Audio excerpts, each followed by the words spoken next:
Está no ar mais um Capital Humano. O Brasil ficou em estado de choque com a goleada de 7-1. A eficiência da equipa alemã foi imbatível.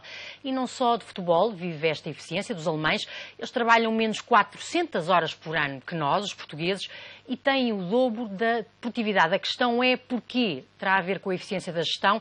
A Franklin Covey ficou famosa com lançar os 7 hábitos das pessoas altamente eficazes e vai fazer sessões em Portugal. Para nos explicar como é que estas sessões vão funcionar, hoje no Capital Humano temos Maria João Pantaleão, ela que é a diretora-geral da Franklin Covey Portugal. Para já explique-me lá como é que chegaram estes 7 hábitos das pessoas altamente eficazes. Como é que os encontraram? Como é que os sistematizaram? Ok. Muito bem, Madalena. O próprio Stephen Covey, que é o criador do modelo dos 7 hábitos das pessoas altamente eficazes, ele próprio dizia que não os encontrou.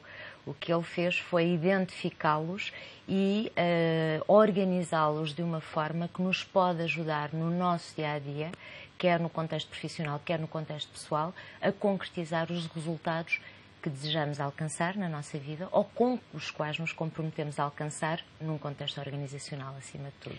E se nós olharmos um bocadinho para o jogo, recentemente, que hábitos é que viu ali, não sei se é possível fazer esta, da equipa e dos próprios jogadores, que levam a um sucesso, não é? Porque isto é um exemplo claro do sucesso, não é? Sem dúvida.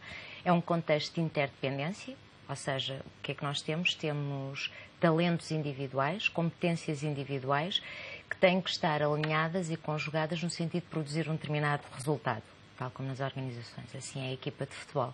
Ter um objetivo, não é? Tem que ter um objetivo, ter um fim em mente, ter um resultado a alcançar e mobilizar aquilo que são os pontos fortes de cada um dos elementos, no sentido de conseguirem, como equipa, alcançar esse resultado. Que hábitos é que nós temos presentes ou é possível nós verificarmos no contexto do jogo de futebol?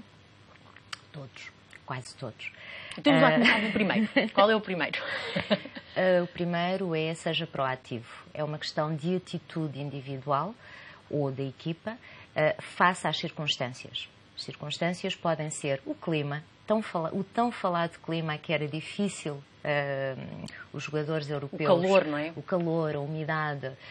Obviamente que não resolve nada nós nos queixarmos daquilo que é essa circunstância climatérica. Que não podemos mudar, não é? Que não podemos mudar. E, de facto, definir uma estratégia de posicionamento face a esse clima. Portanto, em termos de proatividade, tem a ver com a atitude com que, individualmente, enquanto equipa, eles enfrentam os jogadores e a equipa enfrenta o jogo, propriamente dito. E no caso dos alemães, há questões culturais, tal como em todos nós, há questões culturais que são determinantes. Se eles enfrentam o jogo, todos nós sabemos para ganhar e não há outra hipótese que não seja ganhar. E a partir daí criam um alinhamento com esse fim em mente, que é o hábito 2. Isso é o 2, ou seja, alinhar. Diga-me só uma coisa, em relação à questão da proatividade, ou seja, não vamos ficar à espera que aconteça o problema, vamos pensar antes ou tentar ver o que é que pode acontecer e prevenir, é isso? Não é bem isso, mas é... Não tem tanto a ver com o prevenir, tem a ver, de facto, com o posicionamento que eu tomo face àquilo que é circunstancial e que eu não posso mudar. Se quiser, em termos, e já que não é tipo na questão lutar das contra culturas, uma parede, não é tipo andar a bater com a cabeça na parede, não. Isso é altamente reativo, repare, isso é eu saber que tenho ali o obstáculo, de saber todas as limitações que esse obstáculo me impõe e continuar a bater com a cabeça na parede na esperança de que a parede derrube. Ou seja, tem que se se eu quero encontrar uma forma de contornar a parede, eu tenho que encontrar o engenho, se quiser, o engenho, a arte, de ver alternativas, procurar alternativas. Eu posso escalar a parede, eu posso procurar contornar literalmente a cadeira, escavar um buraco. Eu tenho que encontrar pensar em alternativas. E o segundo que me está a falar é, portanto, é o alinhamento com o objetivo. Temos um objetivo... Criar um fim em mente é o hábito da visão. Mais do que antes de definir ainda objetivos, que têm um caráter mais operacional, é visualizar a excelência do resultado, ou seja, o mais longe possível, procurar imaginar, usando esse dom humano que é a imaginação, procurar antecipar como é que eu gostaria que fosse a concretização do resultado, como é que eu vejo o sucesso da minha ação. Neste caso, eles se calhar pensaram, quer marcar 8 golos, ou quer marcar 10 golos. Pode ser, por exemplo. Vamos festejar. Não há limites. Não há limites. É o limite. Tem a ver com isso. Se quiser, o hábito 2, eu penso, lembro-me sempre, é incontornável para mim pessoalmente, não pensar no discurso do I Have a Dream, do Martin Luther King. Não pensar?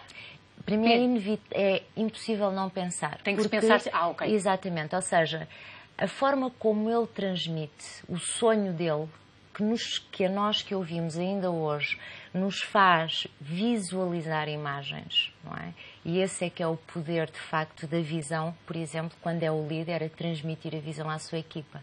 É ter essa capacidade de ter uma visão com a qual eu me identifico e que, ao visualizar a sua apresentação, digamos assim, eu desejo viver a realidade dessa visão, a concretização. Então esse princípio é sobretudo muito importante para os líderes. Sem dúvida, sem dúvida. Tem que ser capazes de explicar às pessoas onde é que a empresa quer chegar, por exemplo. Exatamente, sem dúvida. Porque esse é um dos fatores de motivação. E a motivação é, talvez, dos temas mais debatidos, mais problemáticos e que qualquer líder está sempre a perseguir. Eu preciso motivar as pessoas, eu preciso motivar a equipa. E a abordagem da Covey, do modelo de liderança da Franklin Covey, posiciona a própria motivação da equipa de uma forma diferente. Aquilo que o Stephen Covey diz nos seus modelos é que as pessoas mobilizam-se à volta dessa visão, de uma visão de sucesso, se quiser. E mais importante, para gerar essa identificação, essa motivação intrínseca, é eu conseguir identificar nessa visão, identificar espaço para a minha realização pessoal. E a partir do momento que eu consigo identificar, por exemplo, em contexto profissional, que na visão que o líder me apresenta, o meu desempenho pode ter um papel, é isso? Tem um papel, tem um contributo. Para chegar lá. E essa minha prestação acaba por ter um caráter de satisfação, de autorreconhecimento para mim próprio. Quando eu encontro, na interseção desse espaço, é aí que eu encontro a minha motivação. Porque, repare, todos nós, quando saímos de manhã, ou a que horas for, para irmos trabalhar, todos nós vamos mais ou menos entusiasmados, consoante consigamos antever um retorno desse nosso esforço, digamos assim. Isto se pensarmos que a própria palavra trabalho está associada ao latim tripalium, que era um instrumento de tortura, não é?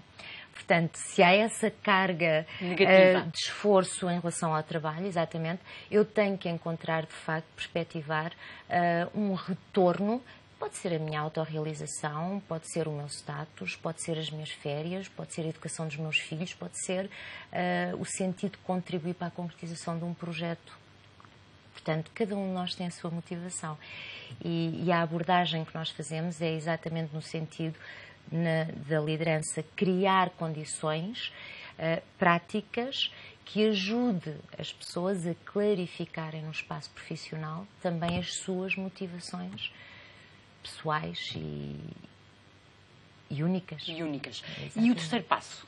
O terceiro, então, entramos na parte da operacionalização do objetivo. Face a este fim que eu tenho, que passos é que eu preciso seguir, tem a ver com o planeamento, por exemplo, que passos é que eu preciso seguir para chegar lá? E com certeza que os alemães começaram os passos há muito tempo atrás. Pois dizem que eles estão para o jogo há 6 anos. O Müller estava ali a marcar golos, então... Se quer que eu lhe diga, eu acho que o fim em mente deles é serem campeões mundiais, exatamente, com um timing definido. E o marcar golos é a estratégia. Exatamente. O marcar golos, os treinos, a forma como eles se preparam para os jogos, para os campeonatos, tudo isso tem a ver, se quiser, com o hábito 3, que é o dar prioridade ao que é prioritário, que no fundo tem a ver com esse planeamento e não se dispersar por coisas que são secundárias. Sem dúvida. E como é que uma pessoa define o que é prioritário? Que às vezes isso é difícil. Faça aquilo que é a minha visão.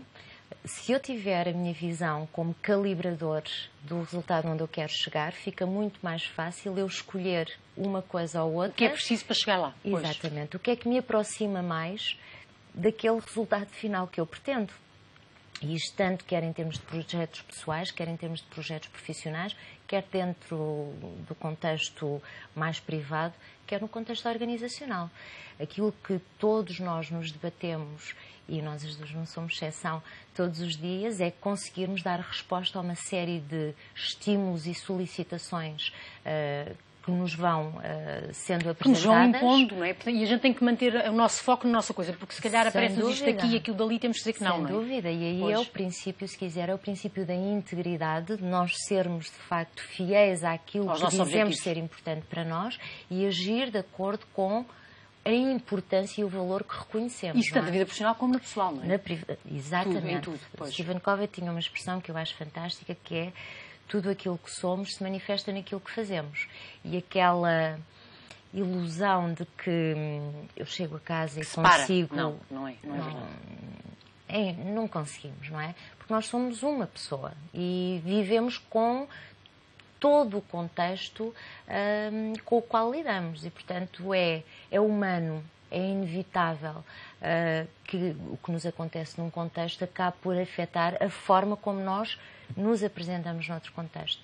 Por isso é que, se quiser, e saltando um pouquinho para o último hábito, o hábito 7, é o hábito do equilíbrio pessoal. É o hábito que nos desperta, de facto, para a necessidade de termos práticas, hábitos... Que não os esforcem, pessoalmente. Que nos mantenham afinados e equilibrados nas várias dimensões. Pode ser, por exemplo, fazer um desporto, se calhar. Fazer desporto, a leitura... Uma coisa que nos dê prazer, não é? Algo que nos dê prazer e que contribua para cuidar da nossa galinha dos ovos de ouro, não é? Em vez de Qual é a nossa galinha dos ovos de ouro? Somos nós. É o nosso talento. Exatamente. E faz lembrar aquela coisa quando nos perguntam nas sessões de coaching qual é a sua marca, não é? Exatamente. E a nossa marca somos nós. A nossa marca somos nós, somos o recurso mais precioso. Mas diga-me lá uma coisa, mas porquê que então as pessoas falham tanto? Nos casos portugueses, o que acha que é o problema? Há questões culturais que são facilitadoras ou dificultadoras de determinadas práticas, não é? Estávamos a falar do exemplo da equipa alemã. Que eles têm aquela religião que, pois... Disciplina. Nós, os católicos, é diferente, não é? Exatamente. Portanto, eles têm... Aliás, os católicos penalizam o sucesso na terra, não é? Portanto, ao passo que os alemães não é? A religião deles não, pois. Exatamente. Portanto, há uma série de fatores culturais que facilitam o alinhamento destes 7 hábitos e outras que podem dificultar, não é? Enquanto que para um alemão seguir a disciplina de um plano é algo normal. A minha sensação que me dá é que muitas das vezes nós temos uma certa aversão à ideia de disciplina, porque achamos que é uma coisa negativa, não é? Que é negativo, que nos tira a liberdade. E a criatividade. Exatamente. E não tem que tirar. Não, antes pelo contrário, não é? Se nós tivermos a disciplina em determinadas áreas, nomeadamente, e como estávamos a falar, de cuidarmos de nós e dos nossos recursos, para termos esse equilíbrio pessoal, eu vou ter muito mais capacidade para produzir melhores resultados, para ter uma qualidade de vida mais elevada, mais tranquila, para sermos muito mais cordiais. E a gestão do tempo também é uma coisa importante, a gestão do tempo. Sem dúvida. Falando na gestão do tempo, nós estamos mesmo a terminar, só queria que me dissesse muito rapidamente, vão fazer sessões em setembro, em várias cidades, em Lisboa e no Porto, portanto as pessoas podem ir ao vosso site e inscrever-se. Exatamente. E em 3 dias aprendem a ser eficazes, altamente eficazes. Adquirem ferramentas que depois podem escolher usar ou não para se tornar mais eficazes e concretizar os resultados que, da sua perspectiva, as conduzem a uma vida de sucesso. Eu fiquei cheia de vontade, de certeza que os nossos telespectadores também ficaram cheios de vontade de participar. Portanto, é ir ao site e inscreverem-se. Maria João, muito obrigada e boa sorte para as vossas sessões. Maria João Pantaleão, ela que é diretora executiva da Franklin Covey, a empresa vai fazer sessões de formação sobre os 7 hábitos de pessoas altamente eficazes. Já sabe, pode encontrar todas as oportunidades de formação e emprego às segundas-feiras no suplemento de Universidades e Emprego do Diário Económico. Voltamos na próxima edição com mais um tema de capital humano, o recurso mais importante de qualquer empresa, ou economia de sucesso.